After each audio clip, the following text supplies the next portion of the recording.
जय श्री कृष्णा। आप सभी का ज्येष्ठ मास के तृतीय दिवस में स्वागत है। आज हम सुनेंगे ज्येष्ठ मास के महात्म्य के तीसरे दिन की कथा, ज्येष्ठ मास महात्म्य का तीसरा अध्याय।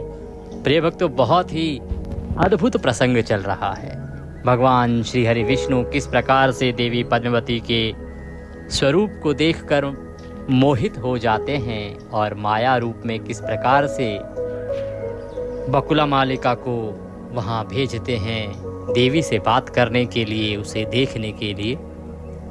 अद्भुत प्रसंग है। इससे एक ज्ञानवर्धन भी हुआ कि जो देवी पद्मावती थी वो कौन थी, किस प्रकार से माता सीता का प्रसंग आया कि माता सीता को तो रावण ने चुराया ही नहीं था, जिन्हें चुराया वो तो देवी पद्मावती थी।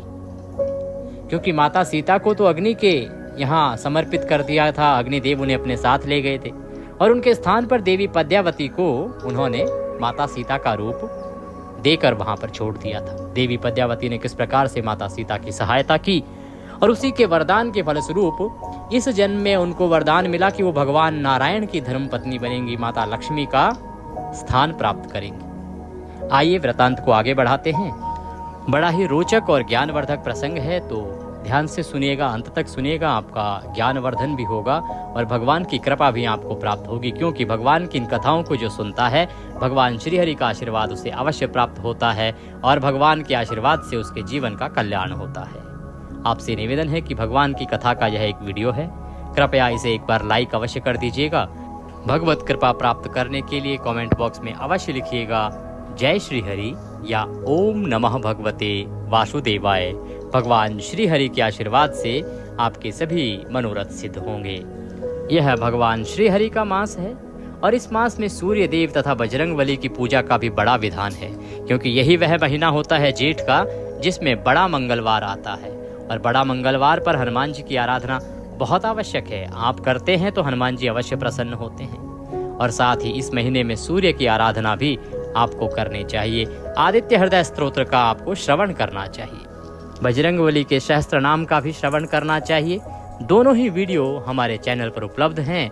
आप भगवत कृपा प्राप्त करने के लिए आदित्य हृदय स्तोत्र और बजरंगबली का हनुमत सहस्त्र नाम का श्रवण अवश्य कीजिएगा। आइए अब हम आज की कथा आरंभ करते हैं। बकुला मालिका किस प्रकार से जो है देवी पद्मावती को ढूंढते ढूंढते वहां पर पहुंची हैं और जो उनकी सखियां हैं उनसे उनका क्या वार्तालाप होता है उसको सुनते हैं।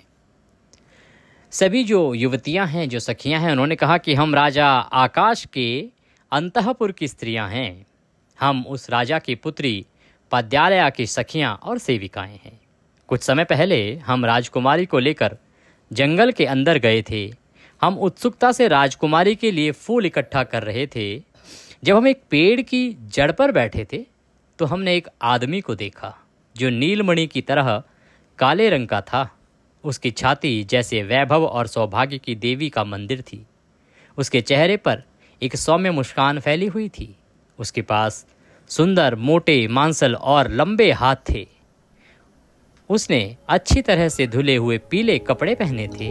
उसके पास सुनहरे तीर और सोने का धनुष था। उसने सोने का मुकुट पहना था। वह हार, बाजूबंद और अन्य आभूषणों से सुसज्जित था।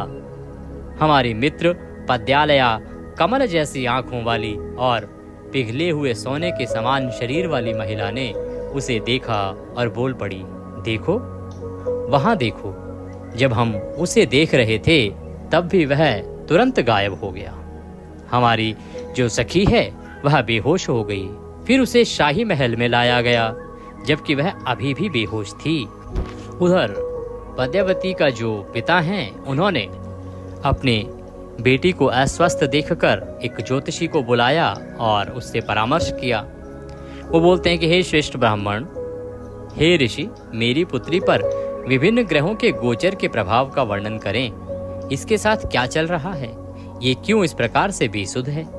उस ब्राह्मण ने, जो बृहस्पति देवताओं के जो गुरु हैं उनके समान बुद्धि वाला था, अपने मन में ग्रहों की स्थिति पर विचार किया और कहा, हे श्रेष्ठ राजा, सभी ग्रह आपकी पुत्री के अनुकूल हैं, लेकिन ग्रहों का स्थिर कुल प्रभाव थोड़ा भ्रमित करने वाला है। फिर वह बुद्धिमान ब्राह्मण ने प्रश्न के समय पर विचार किया उसने छाया अर्थात सूत्री की छाया की लंबाई और लिंग ग्रहों की स्थिति की गणना की और उसके प्रभावों पर विचार किया और विचार करके कहा कि लग्न का अधिपति चंद्रमा लग्न में है, बृहस्पति केंद्र में है, दिन का पक्षी सो रहा है, प्रश्न पक्षी राज्य में है। हे राजन, इसका प्रभाव सुनो। निश्चित रूप से उसके मामले में सामान्य स्वास्थ्य होगा। एक अच्छा आदमी लड़की की तरफ आया है, तुम्हारी बेटी उसे देखते ही बेहोश हो गई है, वह उसके साथ मिल जाएगी। एक कन्या आएगी जो स्वयं उसके द्वारा नियुक्त की गई है, उसके द्वारा कहे गए वचन तुम्हारे कल्याण और समृद्धि के लिए लाभदायक होंगे। हे राजन, आप उसकी सलाह मानिए, मैं जो कह रहा हूँ वह सत्य है। इसके अलावा मैं एक और उपाय बताता हूँ जो उसकी सभी इच्छाओं को पूरा करेगा और सभी रोगों का नाश करेगा। उसे मानिए, यह आपकी पुत्री के सुख के लिए भी लाभदायक है। ब्राह्मणों से अगस्त्य लिंग का पवित्र स्नान संस्कार करवाने के लिए कहिए। राजा से यह कहकर ज्योतिषी अपने घर को लौट गया। राजा आकाश ने वेदों में पारंगत ब्राह्मणों को आमंत्रित किया, उनका स्वागत और सम्मान किया तथा उनसे इस प्रकार अनुरोध किया, हे ब्राह्मणों, मंदिर में जाओ और मंत्रोच्चार के साथ शंभू का पवित्र अभिषेक करो। हे भव्य महिला, उन्हें जाने की अनुमति देने के बाद उन्होंने हमें बुलाया और कहा, हे लड़कियों, महान स्नान के लिए सभी आवश्यक चीज़ें एकत्र करो। राजा द्वारा स्वयं इस प्रकार के आदेश दिए जाने पर हम मंदिर गए। अब आप हमें बताओ हे सुंदरी, अपने अचानक यहाँ आने के बारे में। तुम कहाँ से आई हो? तुम कहाँ जाना चाहती हो? किसके काम से आई हो? ऐसा लगता है कि तुम इस दिव्य घोड़े पर सवार होकर देवलोक से यहाँ आई हो। भगवान श्री वारा कहते हैं कि उनके इस प्रकार पूछने पर प्रसन्न बकुला मालिका ने उन कन्याओं के आनंद को बढ़ाने वाले ये मधुर वचन कहे। बकुला मालिका ने उत्तर दिया, मैं श्री वेंकटाद्रि से आई हूँ। मेरा नाम बकुला मालिका है। मैं इस घोड़े पर सवार होकर धरणी के दर्शन की इच्छा से आई हूँ। क्या वहाँ महल में उस सौम्य महिला के दर्शन हो सकेंगे? उसकी ये बातें सुनकर राजा की दासियां बोली, हे भव्य महिला, आप हमारे साथ धरणी को देखेंगी। उनके ऐसा कहने पर वह उनके साथ राजा के महल में गई। जब महिलाएं अपने रास्ते पर थी तो धरणी ने एक पुलिंदिनी यानी पुलिंद जनजाति की एक महिला को सड़क पर आते देखा। वह अब्रस गुंजा के जामुन और शंखों से सजी हुई थी। दूध पीने की उम्र का एक शिशु उसके कपड़े के सिरे से उसकी पीठ से बंधा हुआ था। वह सड़क पर यह घोषणा करते हुए सुनी गई, तुम सब सुनो, मैं सच बोलती हूँ, मैं भूत, वर्तमान और भविष्य के बारे में बताऊंगी। चेहरे पर शुद्ध मुस्कान के साथ धरणी ने उसे बुलाया। उसने सोने की एक टोकरी मंगवाई और उसमें मोती रखे। उसने उन्हें 3 प्रस्थ माप के 3 ढेर बनाए और पूरी चीज उसके सामने रख दी। उसके बाद रानी धरणी ने उससे पूछा, हे पुलिंदा, मुझे सच बताओ, भविष्य या अतीत? यह कहकर वह खड़ी हो गई। उसने अपने मन में जो सोचा था वह सब उसे बताया। हे सुंदरी, यदि तुमने बीच वाले ढेर के बारे में सोचा था तो सीधे बोलो, राजा की प्रिय रानी धरणी ने कहा। ओम। हाँ, धरणी ने कहा, ढेर की बात कह दी गई है, इसका असर बताओ, मैं तुम्हें ढेर सारा पैसा दूंगी। पुलिंद ने कहा, मैं सच बोलूंगी। हे उत्तम नेत्र वाली महिला, मेरे बच्चे को कुछ भोजन दो। इस प्रकार पूछने पर धरणी ने एक स्वर्ण पात्र में भोजन लेकर पुलिंदिनी को दे दिया और कहा, सच बताओ। युवती ने भोजन के साथ दूध भी ग्रहण किया और बच्चे को पिलाया। तब उत्तम भौहों वाली उस स्त्री ने सत्य कहा, हे डरपोक स्त्री, किसी पुरुष के आने से तुम्हारी पुत्री का शरीर सूख कर दुर्बल हो गया है। वह उसका मुख फिर न देख पाने के कारण उसका शरीर झुलस गया है। वह कामदेव के बाणों से पीड़ित है। यह देवों के आदिदेव स्वयं वैकुंठ से आए थे। भक्तों की सभी मनोकामनाओं को पूरा करने वाले हरि स्वामी पुष्करणी के तट पर श्री वेंकटाद्रि के शिखर पर विचरण करते हैं। वे प्रेम के देवता के रूप और लक्षण धारण करते हैं। वे परम आनंद हैं। वे माया का संचालन करते हैं। वे राम के स्वामी हैं। वे श्री के साथ विचरण करते हैं। हे रानी, एक दिन वे घोड़े पर सवार होकर वन में घूमते हुए उद्यान में आए और आपकी पुत्री को देखा।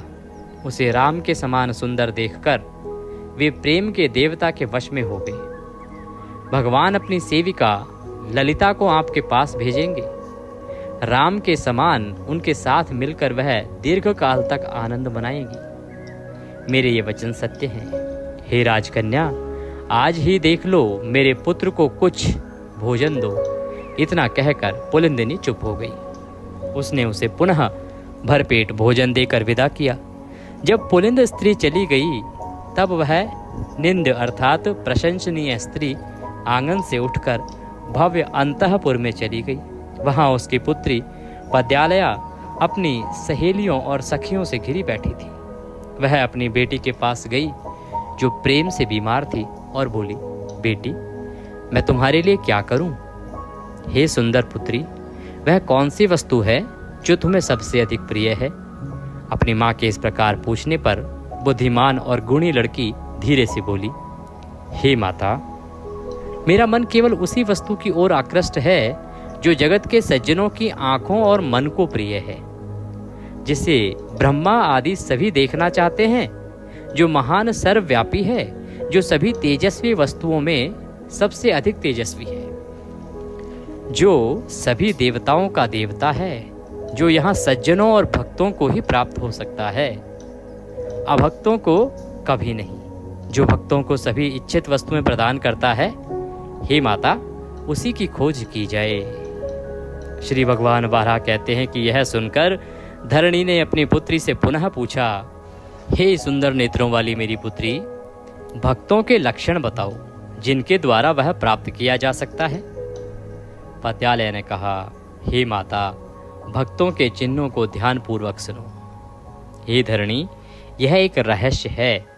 उनकी भुजाओं पर शंख और चक्र के स्थायी चिन्ह होते हैं। उनका विशेष लक्षण ऊर्ध्व पुंड्र अर्थात ऊर्ध्वाधर आकार का चिन्ह होता है, जिसके बीच में एक अंतर होता है। दूसरों के माथे, हृदय, गर्दन, पेट दोनों पक्षों, दो कोहनी, दो भुजाओं, पीठ और गर्दन के पीछे ऐसे 12 पुंड्र होते हैं। जब वे चिन्ह लगाते हैं तो वे केशव से शुरू होने वाले और वासुदेव पर समाप्त होने वाले 12 नामों का उच्चारण करते हैं और कहते हैं, आपको नमस्कार है। जब वे इसे सिर पर लगाते हैं तो वे वासुदेव कहते हैं। मैं उनके अनुष्ठानों के बारे में बताऊंगी जो बहुत ही आकर्षक है। हे माता, सुनो, वे नियमित रूप से वेदों का पाठ करते हैं। वे सभी वैदिक अनुष्ठान करते हैं। हे सज्जन महिला, वे सच बोलते हैं। वे कभी दूसरों से ईर्ष्या या दुर्भावना नहीं रखते। वे दूसरों का अपमान नहीं करते। वे कभी दूसरों की संपत्ति नहीं छीनते। उन लोगों का वैष्णव जानो जो दूसरों की सुंदर पत्नियों को कभी याद नहीं करते, न ही देखते और न ही छूते। वे सभी जीवों पर दयालु और कृपालु हैं। वे हमेशा सभी जीवों के कल्याण के लिए काम करते हैं। वे हमेशा देवों के देव के बारे में गाते हैं। उन्हें भगवान के भक्त जानो। जो कुछ उनके पास है उसी में वे संतुष्ट रहते हैं। वे अपनी पत्नियों के प्रति निष्ठावान रहते हैं। वे आसक्ति, भय और क्रोध से रहित होते हैं। उन्हें भगवान विष्णु का भक्त और अनुयायी जानो। जो इन गुणों से युक्त है उसे अपने पिता, गुरु अथवा अन्य किसी माननीय सज्जन द्वारा बनाए गए 5 शस्त्रों की अमिट छाप अवश्य रखनी चाहिए। विद्वान भक्त को अपने ग्रह सूत्र के आदेश अनुसार अग्नि प्रज्वलित करनी चाहिए। उसे चक्र आदि के मंत्रों का उच्चारण करते हुए 16 आहुति देनी चाहिए। पहले मूल मंत्र से, फिर पुरुष सूक्त से तथा जात वेद के उत्तम मंत्र से 108 बार। महाव्याहृतियों अर्थात ओम भूः भुवः स्वः से होम करने के पश्चात उसे चक्र आदि को गर्म करना चाहिए। जब गुरु द्वारा उन्हें अच्छी तरह गर्म कर दिया जाए, वह अच्छी गर्मी सहन करने योग्य हो जाए, तब विद्वान भक्त को उन संस्कारों को सहन करना चाहिए। मंत्रों की तरह ही छाप ग्रहण करनी चाहिए। एक भुजा पर शंख, दूसरी पर चक्र, सिर पर शांग धनुष, माथे पर गदा और हृदय अर्थात छाती पर तलवार अंकित होनी चाहिए। मोक्ष की इच्छा रखने वाले भगवान विष्णु के भक्तों को ये 5 संस्कार धारण करने चाहिए, अथवा दोनों भुजाओं पर शंख और चक्र के संस्कार धारण करने चाहिए। ये संस्कार अच्छे और स्पष्ट होने चाहिए। जिनके शरीर में ऐसे संस्कार हों, वे भगवान विष्णु के भक्त और अनुयायी कहलाते हैं। पर ब्रह्म का साक्षात्कार केवल अच्छे आचरण वाले व्यक्ति ही कर सकते हैं। मेरा प्रेम केवल उन्हीं पर है, मेरा मन उन्हीं को पाने के लिए लालायित है। हे माता, भगवान विष्णु के अतिरिक्त मुझे अन्य किसी की इच्छा नहीं है। मैं श्याम वर्ण वाले भगवान विष्णु का स्मरण करता हूँ। मैं श्रीहरि अच्युत का वर्णन करता हूँ। उन्हीं से अपना जीवन निर्वाह करता हूँ। उनके साथ एक होने के उपाय पर विचार करना चाहिए। भगवान श्री वाराह कहते हैं कि अपनी माता को यह कहकर कमल मुख वाली स्त्री उदास हो गई और बोलना बंद कर दिया। उसकी बातें सुनकर माता ने सोचा विष्णु को कैसे प्रसन्न किया जाए। इसी बीच बकुला मालिका के साथ कन्याएं अगस्त्येश का पूजन करके धरणी के दर्शन के लिए आई। देखिए, इस प्रकार से वृतांत चल रहा है कि वो वहाँ से बकुला मालिका को लेके निकली हैं। इधर महल में क्या चल रहा है कि महल में जो पद्यावती के पिता हैं वो राजा चिंतित हैं। उन्होंने ज्योतिषी को बुलाया, उनसे पूछा कि ये क्या घटना घटी है, मेरी पुत्री इस प्रकार की अवस्था में क्यों है। वहीं जो पद्यावती की माता है उसने देखा कि एक स्त्री है जो राज्य में भ्रमण कर रही है और बोल रही है कि वह भूत भविष्य सब कुछ बताती है। उसको वो बिठाती है, उससे पूछती है और वह बताती है कि उसकी पुत्री के साथ क्या हुआ है। फिर वह अपनी बेटी के पास आती है, उससे पूछती है कि बेटी क्यों चिंतित हो, क्या परेशानी हो, तुम्हें क्या चाहिए। तो बेटी बताती है कि उसे भगवान नारायण चाहिए। इतनी सारी बातें बोलती हैं, लेकिन उसका जो अभिप्राय है वो यही है कि बेटी कहती है कि उन्हें परमेश्वर नारायण चाहिए। तब वो भक्ति के लक्षण मानती हैं कि क्या भक्ति के लक्षण हैं। अब वो जानना चाहती हैं उसकी माता के किस प्रकार से नारायण को प्रसन्न किया जाए, जिससे कि वो अपनी बेटी के लिए उनको मना सके।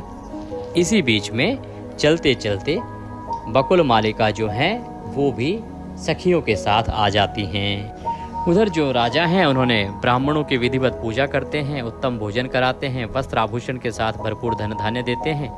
उन्होंने इच्छित वस्तुओं की प्राप्ति के लिए उनका आशीर्वाद प्राप्त किया और उन सभी ब्राह्मणों को विदा करने के बाद वे अपनी युवा युवतियों से उन उच्च विचार वाली सेविकाओं से पूछते हैं जो अगस्त्येश की पूजा करके वापस आई थी। तो अब वो वहाँ पहुँचते हैं, जो सखियाँ आई हैं और जिनके साथ बकुला मालिका भी आई हैं। तो जो धरणी हैं, माता हैं, जो रानी हैं और पद्यालया की माँ हैं, वो कहती हैं कि बताओ वह उत्तम युवती कौन है, वह तुम्हारे संपर्क में कहाँ से आई, वह यहाँ क्यों आई है, वह मुझे पूजनीय प्रतीत होती हैं। इस प्रकार से वो जो धरणी हैं वो बकुला मालिका के बारे में पूछ रही हैं उन सभी सखियों से। लड़कियों ने जवाब दिया, हे रानी, यह दिव्य महिला है, वह आपसे मिलने आई है। वह शिव की उपस्थिति में मंदिर में हमारे संपर्क में आई। पूछने पर उसने कहा कि वह महाराज से मिलने आई है। क्या मैं महल में रानी से आसानी से मिल सकती हूँ?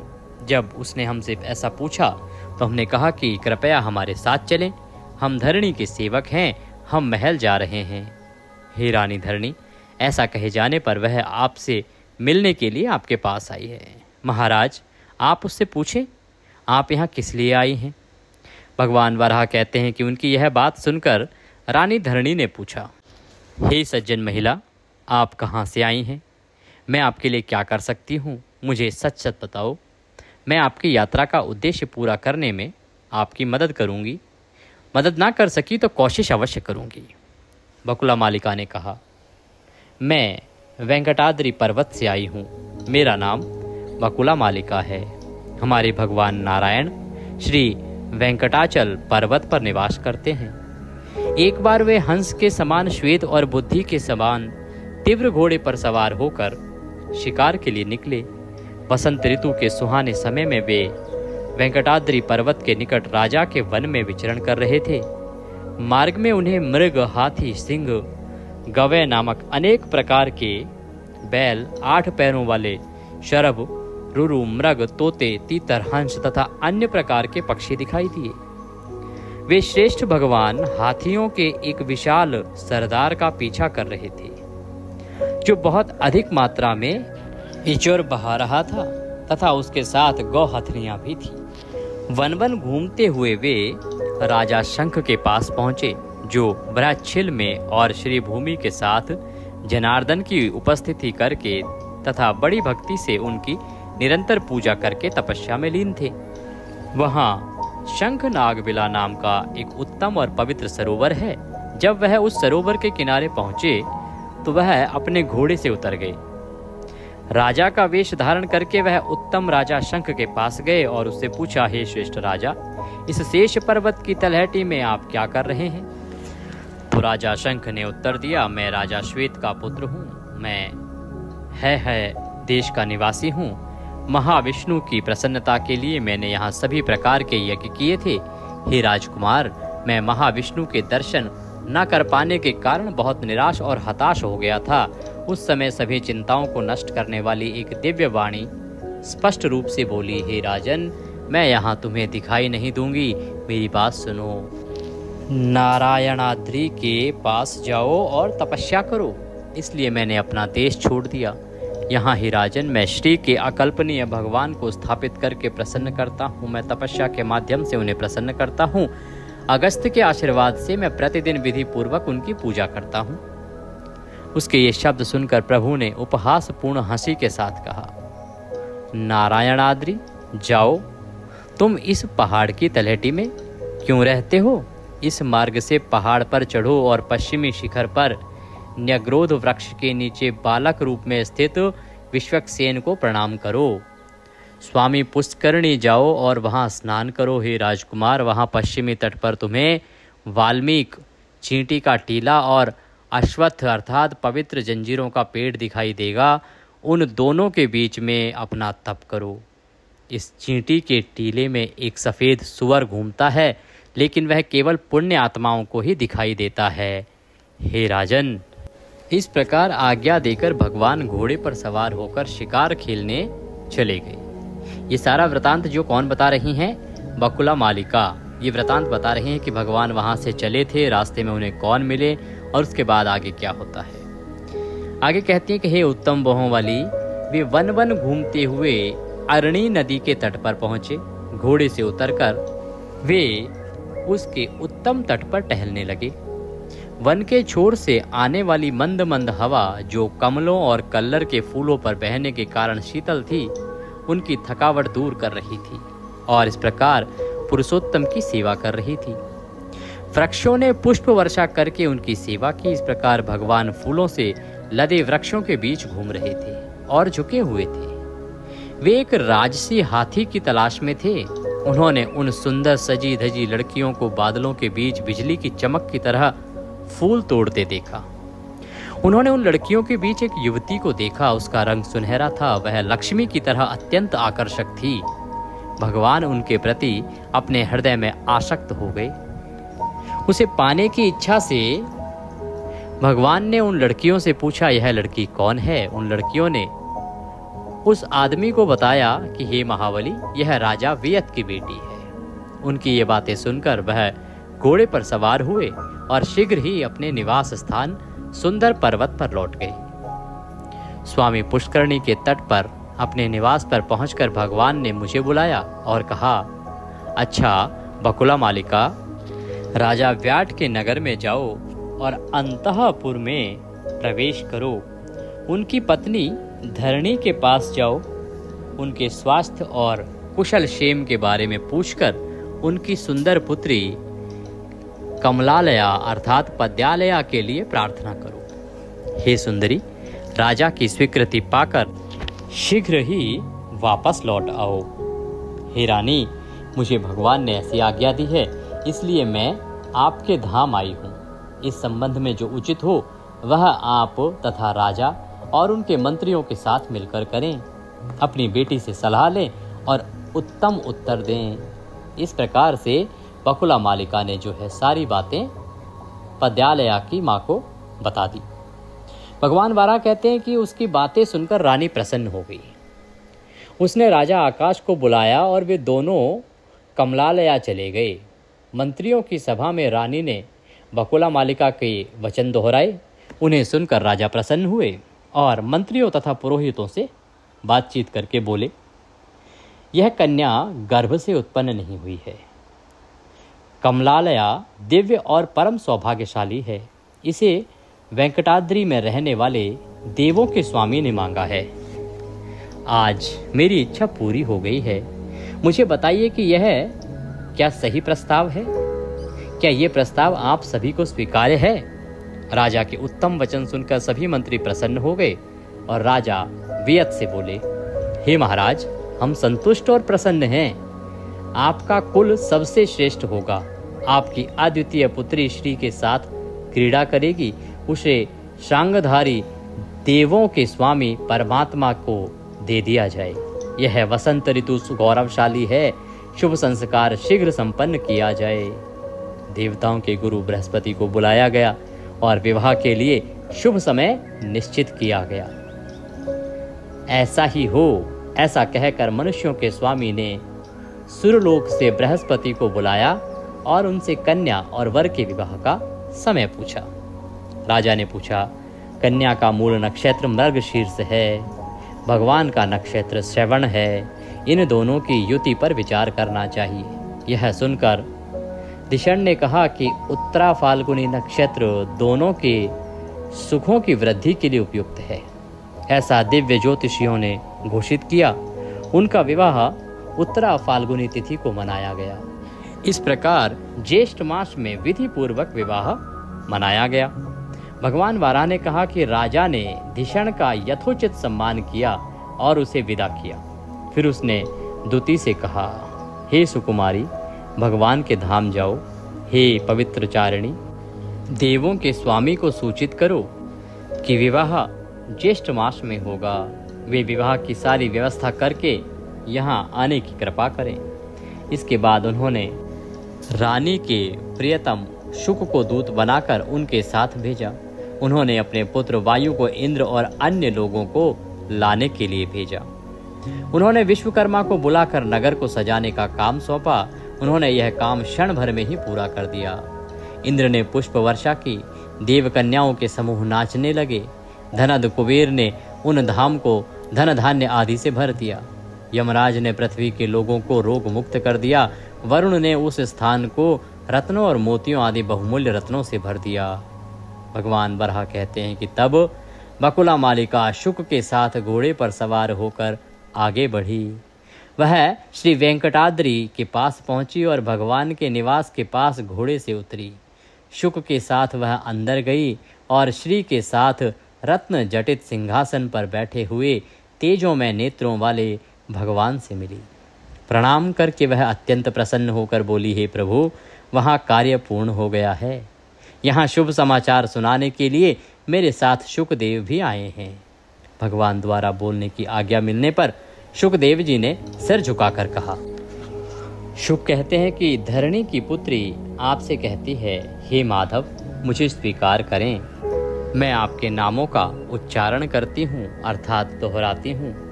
मैं हमेशा आपके व्यक्तित्व का स्मरण करती हूँ। हे राम के प्रभु, आपके प्रतीकों को मेरे द्वारा भुजाओं और अन्य अंगों पर धारण किया जाता है। मैं आपके उन भक्तों की पूजा करती हूँ जिन्होंने 5 अभिषेक संस्कार किए हैं। हे मधु के वध करने वाले, मैं केवल आपको प्रसन्न करने के लिए ही प्रत्येक पवित्र अनुष्ठान करती हूँ। मैं अपने माता पिता की आज्ञाकारी हूँ। मैं अपने सभी कार्य सदा करती रहती हूँ। हे देवों के देव, अपनी कृपा बरसाने की कृपा करें। हे माधव, मुझे स्वीकार करें। कमल पर स्थित धरणी की पुत्री ऐसा कहती है। श्री भगवान ने कहा, मैं देवताओं के साथ वहाँ विवाह का उत्सव मनाने आऊँगा। हे शुक, तुम जाकर उससे कहो कि भगवान ने ऐसा कहा है। भगवान की वाणी सुनकर तथा भगवान द्वारा दी गई वन पुष्पों की माला लेकर शुकदेव शीघ्रता पूर्वक राजा वियत की पुत्री के पास गए। उन्होंने कस्तूरी से सुगंधित तुलसी की माला उस भद्र महिला को दे दी और भगवान के मंगलमय वचन सुनाए। उनकी बात सुनकर सिर झुकाकर माला स्वीकार करके पृथ्वी की पुत्री ने उसे अपने सिर पर रख लिया और भगवान के आगमन की उत्सुकता से प्रतीक्षा करते हुए उसने उचित आभूषणों से अपना श्रृंगार कर लिया। राजा वियत ने प्रसन्नता पूर्वक और उत्साह पूर्वक इंदु चंद्रदेव को आमंत्रित किया और कहा, हे राजन, विभिन्न स्वादों वाले पके हुए चावल तैयार किए जाएं। भगवान विष्णु को अर्पित करने योग्य परम अन्नम अर्थात सर्वोच्च पका हुआ चावल तैयार किया जाए। यह देवताओं, ऋषियों और मनुष्यों द्वारा स्वीकृत होना चाहिए। हे सुधाकर, आपकी अमृत किरणों के माध्यम से अच्छे स्वाद वाले 4 प्रकार के खाद्य पदार्थ तैयार किए जाएं। इस प्रकार सब व्यवस्था करके वे भगवान के आगमन की प्रतीक्षा करने लगे। वे प्रसन्न मन से सभा में बैठे। राजा के साथ धरणी भी थी, जिसने अपनी पुत्री को भली भांति सजा रखा था। बोले श्री विष्णु भगवान की जय। आज की इस कथा को यहीं विराम देंगे। आज का अध्याय यहाँ पूर्ण होता है। आगे का वृतांत हम कल चौथे अध्याय में चौथे दिन की कथा में सुनेंगे। किस प्रकार से भगवान नारायण का पद्यालया के साथ विवाह संपन्न होता है और उसके बाद आगे क्या वृतांत आरंभ होता है, वह भी कल आप सुनेंगे। बहुत ही मधुर प्रसंग है और जो ये महात्म्य में चल रहा है ना ज्येष्ठ मास का, इसमें ऐसे ऐसे प्रसंग आएंगे जो शायद आपने पहले सुने नहीं होंगे। पुराणों में ऐसी ऐसी चीज़ें वर्णित हैं जो सामान्य मनुष्य को ज्ञात ही नहीं है। एक तो ये जो महात्म्य है ज्येष्ठ मास का, ये सभी लोग सुनते नहीं हैं, इसलिए भी अधिक लोगों को बहुत सारी चीज़ें पता नहीं है। तो यहाँ से आपको नई जानकारी प्राप्त होगी, कुछ ऐसी तथ्य पता होंगे जिससे कि आपकी जो आस्था है वो और बढ़ेगी और साथ ही जो आपका धर्म है उसके बारे में आप और अधिक जान पाएंगे। आपसे अनुरोध है कि वीडियो को कृपया एक बार लाइक अवश्य कर दीजिएगा। भगवत कृपा प्राप्त करने के लिए अवश्य लिखिएगा जय श्री हरि, और चैनल पर नए हैं तो सब्सक्राइब अवश्य कर लीजिएगा, क्योंकि ये एक प्रतिष्ठित ज्योतिष संस्थान का चैनल है, देवभूमि ज्योतिष संस्थान का चैनल है। और हम यहाँ पर जो जानकारी देते हैं वह ज्योतिष शास्त्र, पुराण और पंचांगों पर आधारित होती है। हम इधर उधर की बातें नहीं करते हैं। जो सही जानकारी होती है, जो सही कथाएं होती हैं, जो पुराणों में वर्णित होती हैं, जो सही महात्म्य में होते हैं, उन्हीं को आपको सुनाते हैं। और साथ ही जो सही जानकारी व्रत आदि और विधि आदि और नियम आदि के बारे में होती है वह आपको पंचांग पे आधारित बताते हैं। तो सभी व्रत त्योहारों की सही जानकारियाँ प्राप्त करने के लिए, पूजा विधि नियम आदि जानने के लिए, मुहूर्त जानने के लिए और सही कथाएं सुनने के लिए, महात्म्य सुनने के लिए चैनल को अवश्य ही सब्सक्राइब कर लीजिएगा। जब आप सब्सक्राइब करेंगे तो एक बेल आइकन बना हुआ आएगा, एक बेल का निशान बना हुआ आएगा, घंटे का निशान, उसको अवश्य दबाइएगा, तभी आपको हमारे सारे वीडियोस प्राप्त होंगे। आज के इस वीडियो में अभी के लिए इतना ही। कल मिलेंगे चौथे अध्याय के साथ। भगवान सब पर कृपा करें। हरे कृष्ण।